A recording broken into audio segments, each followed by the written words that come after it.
کہتے ایک دن میں جنگل میں شکار کرنے گیا تو کچھ جانور کم نظر آئے، صبح سے لے کر میں گھومنے لگا، عصر کا وقت ہو گیا، کوئی شکار نہ ملا۔ اب میرے دل کے اندر یہ ڈر تھا کہ اگر مغرب مجھے یہیں ہو گئی تو مجھے کوئی درندہ کوئی جانور پریشان کرے گا۔ اسی پریشانی کے عالم میں میں دائیں بائیں دیکھ رہا تھا کہ ہرنی کا ایک بچہ مجھے نظر آیا۔ میں نے جھٹ سے وہ ہرنی کا بچہ ہی اٹھا لیا کہ آج یہی شکار کروں گا۔ کہتے ہیں میں نے اسے گھوڑے کے آگے رکھا، اپنے آگے گردن کی جانب، اور میں نے گھوڑے کی لگامیں تیزی سے گھمائی کہ سر پٹ گھوڑا دوڑایا تاکہ مغرب سے قبل میں شہر میں پہنچ جاؤں، یہ جنگل کا علاقہ گزر جائے۔ کہتے ہیں میں بڑی گرمی تھی، بڑی پیاس لگی، پر پانی نہ پیا نہ گھوڑے کو پلایا، سر پٹ دوڑایا اس ڈر سے کہ کہیں ایسا نہ ہو کہ میں جنگل میں مجھے شام ہو جائے۔ کہتے ہیں جب میں شہر سے باہر پہنچ گیا تو مغرب کا وقت بھی شروع ہو گیا۔ کہتے ہیں ابھی میں پہنچا ہی تھا، میں نے وہاں گھوڑے کو روکا، خود بھی پانی پیا، جانور کو بھی پلایا۔ کہتے ہیں ذرا میں نے آنکھ اٹھا کے دیکھا تو جس ہرنی کا میں بچہ لایا تھا وہ بھی دوڑتی ہوئی میرے پیچھے آ گئی۔ کہتے ہیں وہ پیچھے میرے کھڑی ہے، پتہ نہیں کہاں سے بیچاری دوڑی، میرا تو گھوڑا تھا اور میں نے تو سانس بھی نہیں لیا۔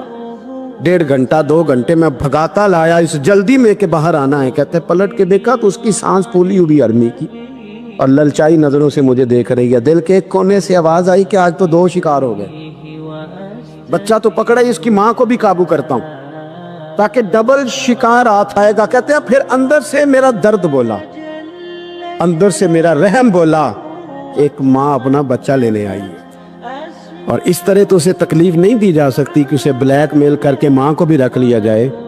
کہتے ہیں جب میں نے اس ہرنی کی طرف دیکھا تو اس کی نظروں میں سوال تھا، اس کی نظروں کے اندر سوال تھا، کچھ مانگ رہی تھی۔ کہتے ہیں میں نے اس بچے کی پشت پر ہاتھ پھیرا، پھر میں نے بچہ چھوڑ دیا۔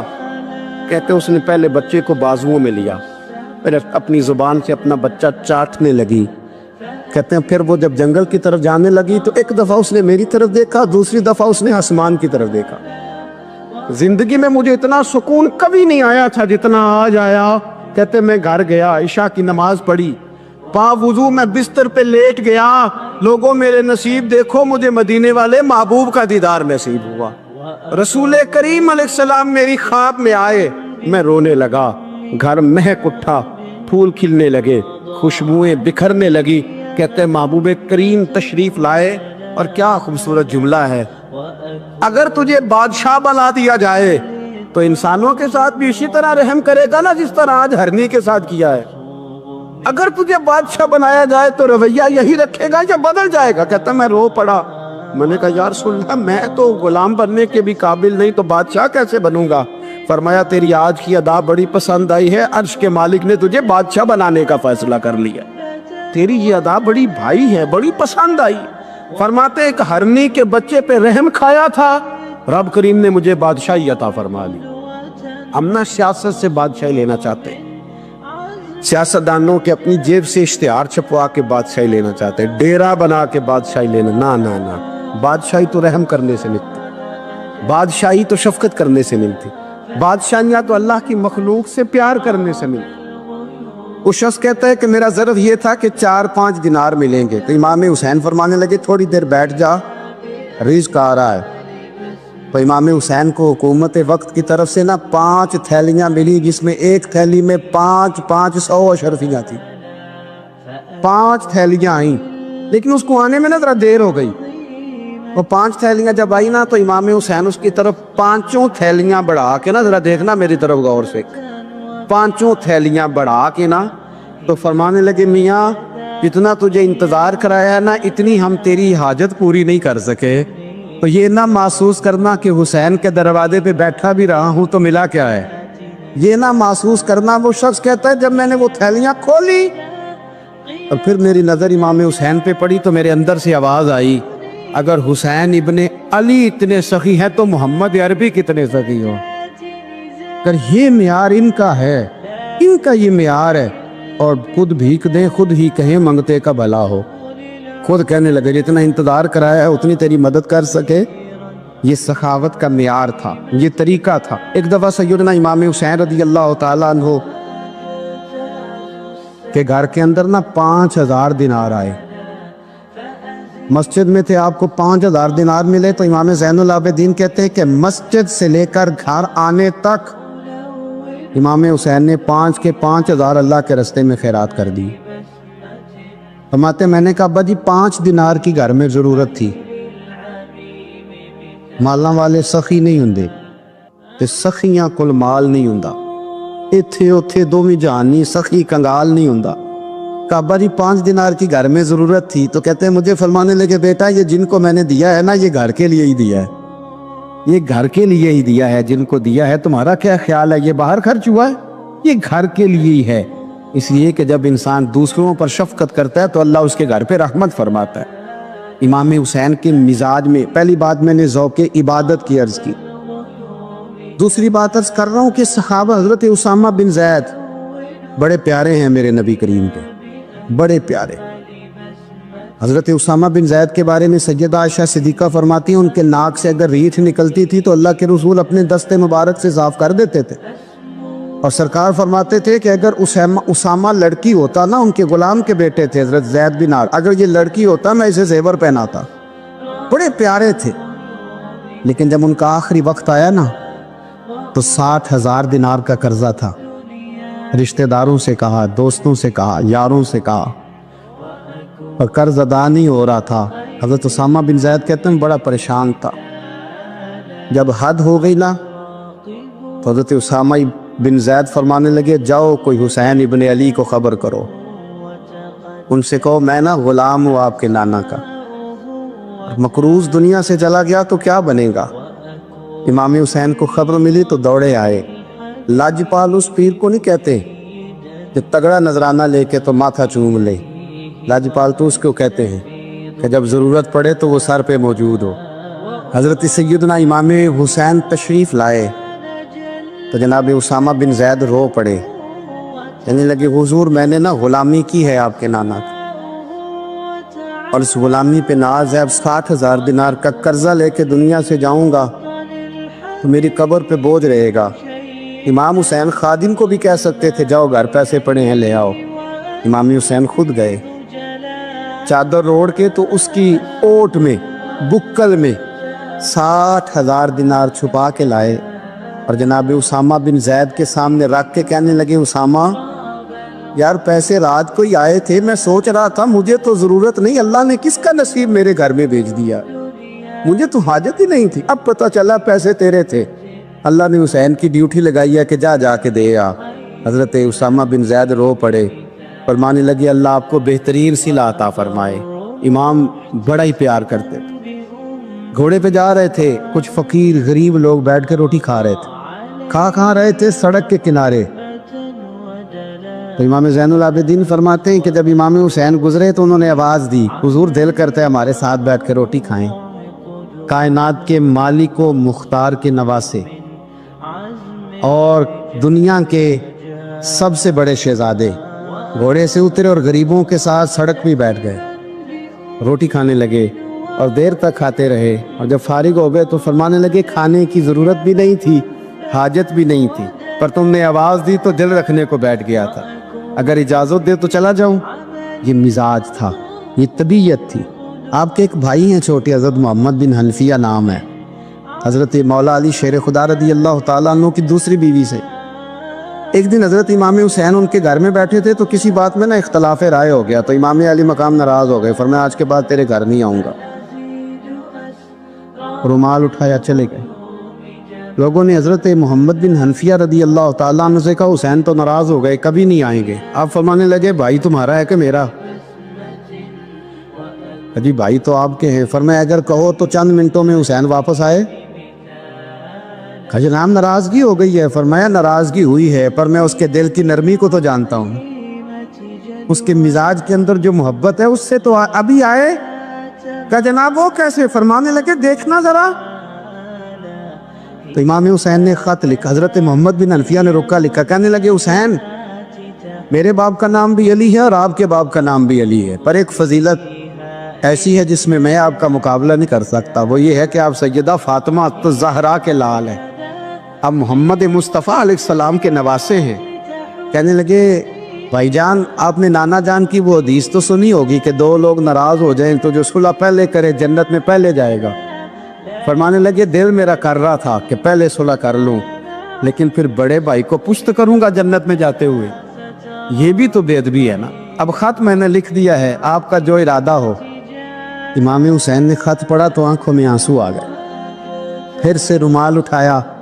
بچے پوچھنے لگے کہاں جا رہے؟ کہا بھائی کے گھر جا رہا۔ کہا آپ تو ناراض تھے؟ فرمایا تھا ناراض، پر ہے تو میرا بھائی نا، ہو گئی بات ختم۔ بڑی دل میں نرمی، طبیعت میں سوز، لہجے میں گداز۔ حضرت امیر معاویہ رضی اللہ تعالیٰ عنہ نے ایک شخص کو بھیجا مدینہ منورہ شام سے، تو اس نے کہا میں نے امام حسین سے ملنا ہے، تعارف کیا ہے؟ جناب امیر معاویہ فرمانے لگے مسجد نبوی میں جانا جس کے گرد لوگ سب سے زیادہ ادب سے بیٹھے ہوں، اور جس کی باتیں سب سے زیادہ میٹھی ہوں، اور جس کی نظریں سب سے زیادہ جھکی ہوں، اور جس کے چہرے پر تمہیں سب سے زیادہ وقار نظر آئے، وہی علی کے بیٹے حسین ہوں گے۔ جو سب سے زیادہ تمہیں وہاں ماحول کے اندر جو شخص نظر آئے، پوچھنے کی ضرورت نہیں پڑے گی۔ وہ شخص کہتا میں مدینے آیا تو میں نے واقعی ایک شخص کو دیکھا، شہد کے گرد مکھیوں کا اتنا ہجوم نہیں ہوتا جتنا امام حسین کے گرد رسول اللہ کے غلاموں کا ہجوم تھا، لیکن نظریں جھکی ہوئی، باتیں میٹھی، لہجہ گداز گداز، لفظوں میں رانائی، اور لوگ کئی باتیں پوچھتے تو علی کے صاحبزادے ایک کا جملہ بولتے تو لگتا یہ کہ وہ جملہ سیدھا دل میں اترتا چلا جاتا ہے۔ امام علی مقام کے کردار میں نہ کچھ باتیں بڑی زیادہ تھیں، بہت زیادہ تھیں، بڑا حسن تھا۔ ایک بات تو یہ تھی امام حسین رضی اللہ تعالیٰ عنہ کا علم و فضل بڑا کمال کا تھا۔ ایک دفعہ صحابہ میں مسئلہ بن گیا کہ بچہ پیدا ہوتا ہے تو اس کا وظیفہ کیسے لگانا ہے۔ امام حسین کا علم و فضل بتا رہا ہوں، علم و فضل، تو بات بڑی پیچیدہ ہو گئی۔ حضرت عبداللہ ابن زبیر کے پاس لوگ آئے، کہنے لگے کہ آپ بڑے صاحب علم و فضل ہیں، آپ نے حضور علیہ الصلوۃ والسلام کے ساتھ وقت گزارا ہے، تو مسئلے کو حل کریں کہ بچہ پیدا ہونے کے بعد حکومت اگر وظیفہ لگائے گی تو کب لگائے گی؟ جب بحث طول پکڑ گئی، مسئلہ حل نہیں ہوتا تھا، تو حضرت عبداللہ ابن زبیر کہنے لگے ہم سے نہیں حل ہوگا، ایک بندہ ہے جس کے سینے میں رسول اللہ صلی اللہ تعالیٰ علیہ وسلم کے نور نبوت کا فیضان ہے، وہ یہ مسئلہ حل کریں گے۔ تو کہا وہ کون سے؟ آپ فرمانے لگے جب ہم سے مسائل حل نہیں ہوتے تو ہم ان کے علم سے فائدہ اٹھاتے ہیں۔ کہا کون ہے؟ کہا جناب امام حسین۔ تو لوگ حضرت امام حسین کے پاس گئے کہ حضرت یہ ایک مسئلہ الجھ گیا ہے کہ بچہ پیدا ہو تو وظیفہ کب لگانا ہے؟ فرمایا الجھنے والی بات ہی کوئی نہیں، پیدا ہونے کے بعد جب وہ پہلی دفعہ آواز نکالے تو اس کا وظیفہ لگا دو۔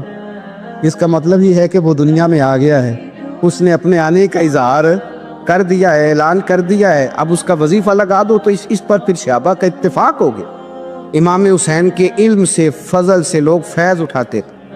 حضرت سیدنا امام حسین کی شہادت کے بعد حضرت عبداللہ ابن زبیر رضی اللہ تعالیٰ عنہ نے قاتلان حسین سے خطاب کیا اور فرمانے لگے اللہ کی قسم تم نے اس شخص کو شہید کیا ہے جو راتوں کو لمبے لمبے قیام کرتا تھا، اور تم نے اس شخص کو شہید کیا ہے جس سے میں دن میں جب بھی ملتا تھا تو وہ روزے سے ہوتا تھا۔ تم نے اس شخص کو شہید کیا جو قائم اللیل تھا، صائم الدہر تھا، اس شخص کو تم نے شہید کیا۔ آپ کو پتہ ہے میدان کربلا میں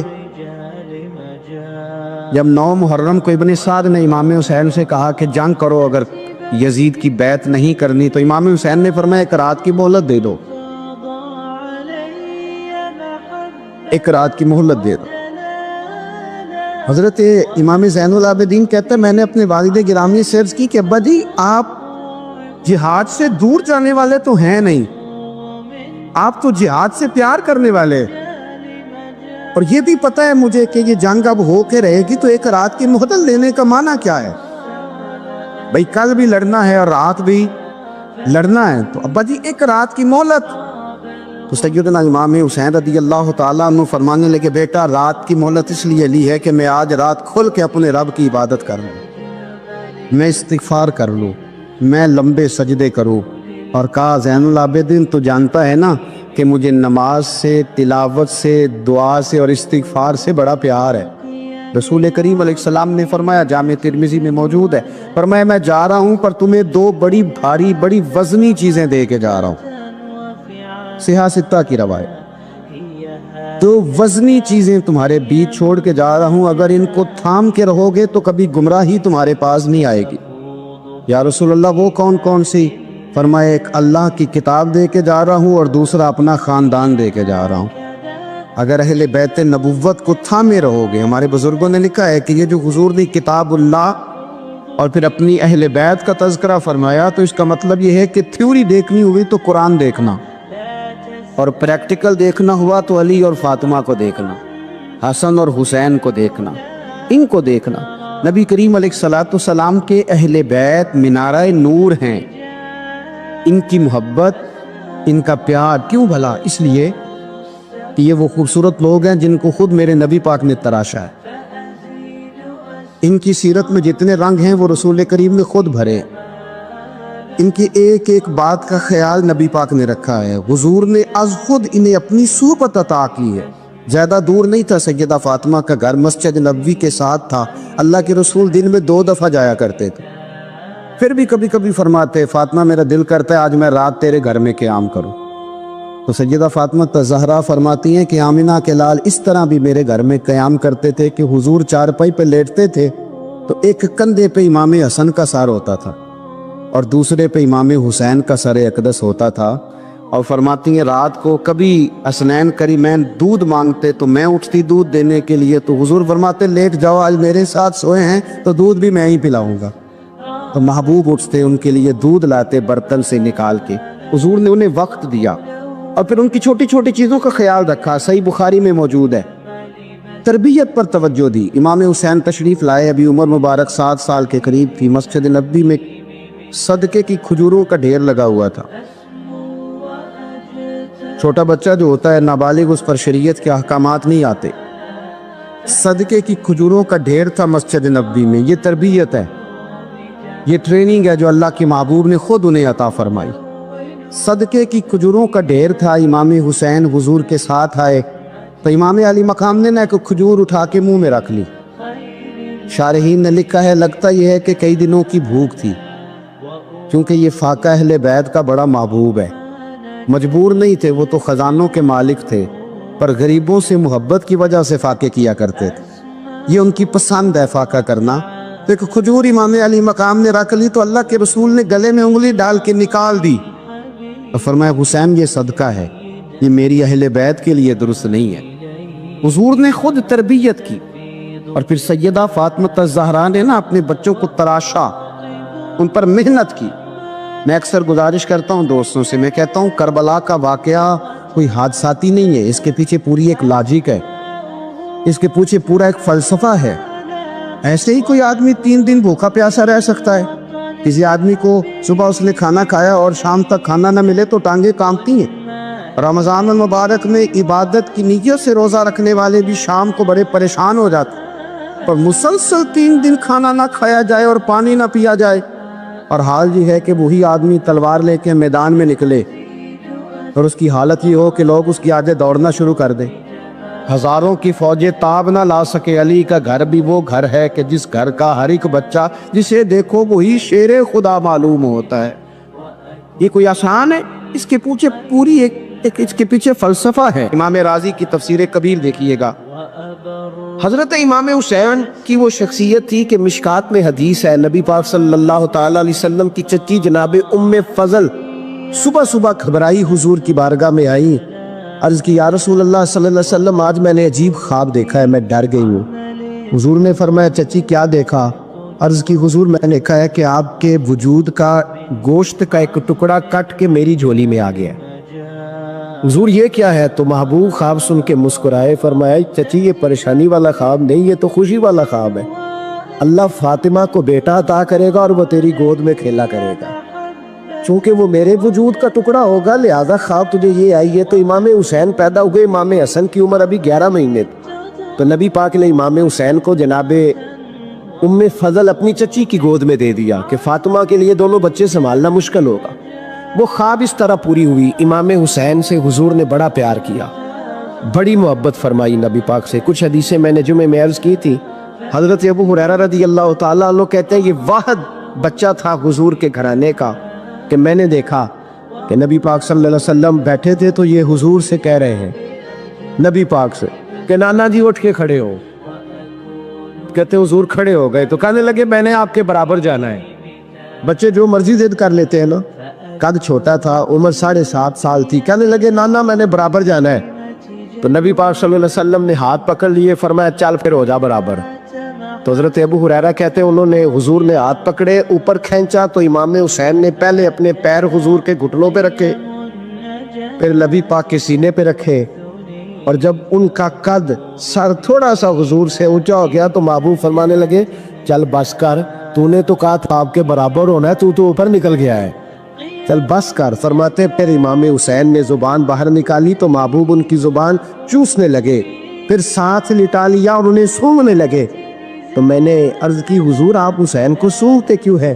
تو فرمایا ابو ہریرہ مجھے حسین کے وجود سے جنت کی خوشبو آتی ہے، مجھے حسین کے وجود سے جنت کی۔ ایک دن حضور گزر رہے تھے، اصل اس طرح تھا کہ یہ نبی پاک کا حجرہ تھا، جن لوگوں کو اللہ نے مدینے کی زیارت کرائی ہے وہ جان سکتے ہیں، نبی پاک کا حجرہ تھا تو حضور کے حجرے کی اس جانب یعنی مسجد کی جو بالکل سیدھ ہے اس کی بیک میں سیدہ فاطمہ رہتی، تو حضور اکثر میں نماز کے لیے جب نکلتے تو حضرت فاطمہ کے حجرے کے پاس سے ہو کر دوبارہ محراب میں جاتے۔ محبوب حجرے کے پاس سے گزرے تو امام حسین رو رہے تھے، تو حضرت فاطمہ نے کسی بات میں جھڑک دیا تو امام حسین رونے لگے، تو نبی پاک نماز کے لیے گئے تو واپس لوٹ آئے، اور واپس تشریف لا کے کہا فاطمہ حسین کو کیا ہوا؟ عرض کی یا رسول اللہ تنگ کر رہے تھے میں نے ڈانٹ دیا ہے۔ کیا خوبصورت جملے ہیں حدیث پاک میں، سرکار نے فرمایا فاطمہ اس کو حسین کو نہ رونے نہ دیا کر، یہ جب روتا ہے نا تو میرے دل کو تکلیف ہوتی ہے۔ تو بی بی صاحبہ کہتی ہیں یہ حکم آیا نبی پاک کا میرے نا، پھر میں نے ڈانٹنا چھوڑ دیا۔ یہ ان کے فضائل تھے، ان کی تربیت خود نبی پاک نے فرمائی۔ پہلی بات تو یہ ہے کہ نبی پاک نے دعا مانگی تو یا اللہ میرے گھر والوں کو زیادہ روزی نہ دینا، انہیں ایک وقت روٹی دینا، ایک وقت کی بھوک دینا۔ یہ جو 10 دن کربلا میں انہیں ٹینشن نہیں نہ ہوئی، انہیں عادت تھی فاقہ کرنے، انہیں 3 دن وصلی روزے رکھنے کی عادت تھی، پہلی بات۔ دوسرا یہ کہ جہاد کی تربیت حضور خود کراتے۔ حضرت فاطمہ الزہرا کہتی میں پردے کے پیچھے دیکھ رہی تھی، نبی پاک نے امام حسن اور حسین سے فرمایا چلو میرے سامنے کشتی لڑو، تو دونوں حضرات آپس میں جب کشتی لڑنے لگے تو نبی پاک نا امام حسن کو کہتے حسن حسین کو ٹانگوں سے پکڑو، حسن حسین کو پیچھے سے پکڑو۔ جب نبی پاک بار بار امام حسن کو بتا رہے تھے تو سیدہ پیچھے سے بول پڑی، کہنے لگی یا رسول اللہ آپ چھوٹے کو بتائے آپ بڑے کو بتا رہے، بڑا تو پہلے 11 مہینے بڑا ہے تو آپ چھوٹے کو بتائے بڑے کو بتا رہے۔ تو فرمایا فاطمہ تو چپ کرنا، جو میں دیکھ رہا ہوں تو نہیں نہ دیکھ رہی، ایک کو میں بتا رہا ہوں دوسرے کو جبریل امین بتا رہے ہیں۔ لیکن اس کے ساتھ ساتھ امام حسین رضی اللہ تعالیٰ عنہ کا جذبہ جہاد، امام حسین کی استقامت، آج لوگ ادھر ہوتے ہیں جس طرف ہوا کا رخ ہوتا ہے۔ آج لوگوں کی سوچوں کا زاویہ یہ ہے کہ جدھر رش زیادہ ہوگا ہم بھی ادھر جائیں گے۔ ہم یہ نہیں دیکھتے حق کس طرف ہے، ہم یہ دیکھتے ہیں رش کس طرف ہے۔ امام حسین رضی اللہ تعالیٰ عنہ نے رش نہیں دیکھا، حق دیکھا۔ امام حسین رضی اللہ تعالیٰ عنہ استقامت کے وہ پہاڑ ہیں، معمولی آدمی نہیں تھے۔ فرزق شاعر کہتا ہے کہ میں نے امام حسین سے کہا تھا، میں نے کہا لوگوں کی تلواریں یزید کے ساتھ ہے پر دل آپ کے ساتھ ہے، دل آپ کے ساتھ ہے۔ امام حسین رضی اللہ تعالیٰ عنہ نے زمانے کے حالات نہیں دیکھے، حق اور سچ دیکھا۔ جتنی چیزیں انسان کو کمزور کر سکتی ہیں وہ ساری امام حسین پہ طاری کی گئیں، جتنی چیزیں۔ وطن چھوڑنا کتنا کو مشکل ہوتا ہے، شالا پردیسی کوئی بھی نہ تھی وے کخ جنا تو پارے۔ حضرت سلطان باؤ فرماتے ہیں بچو پردیسی ہونا کوئی آسان ہے؟ جس آدمی کا کسی چھوٹے سے گاؤں میں بھی مکان ہو چھوڑنا پڑ جائے تو روتا ہے، تو مجھے بتاؤ جس نے اپنا سارا بچپن مدینے میں گزارا ہو، آج جو ایک ہفتہ مدینے رہ کے آتے ہیں ان سے واپس نکلنا مشکل ہوتا ہے۔ لیکن امام حسین حق کا رستہ تھا، وطن کی قربانی دی، اور معمولی وطن نہیں، مدینے جیسا وطن۔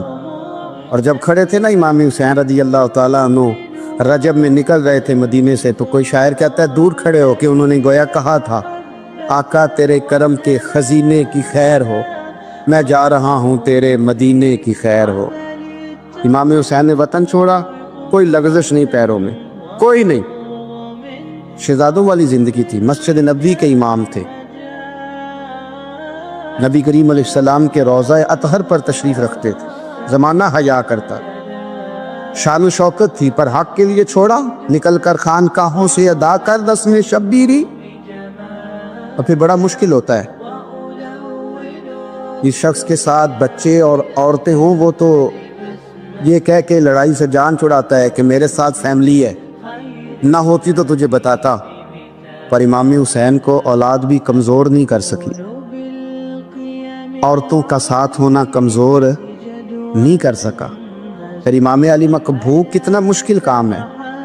آج لوگ کہہ نہیں دیتے کہ میں تو اس لیے گناہ کرتا ہوں کہ رشوت اس لیے لے لیتا ہوں کہ بچے چھوٹے ہیں۔